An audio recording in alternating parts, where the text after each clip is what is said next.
Hello guys, good morning, good morning. So, kumusta po kayong lahat dyan? So, nandito tayo ngayon sa number 3, Eiling Street. Ayan. Ayan, pinutulan natin yung puno. Kasi ang daming kalat dito sa bubong. Pupunta dyan yung mga ano niya. Ayan, yung mga damo-damo na ganyan.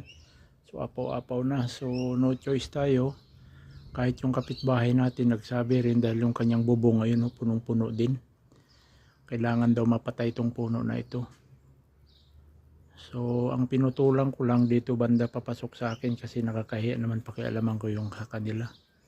So, ayan, pinutulan na natin. At ayan na yung itsura niyan. So, marami tayong panggatong. So, keep safe always and enjoy life everyday lang tayo, no?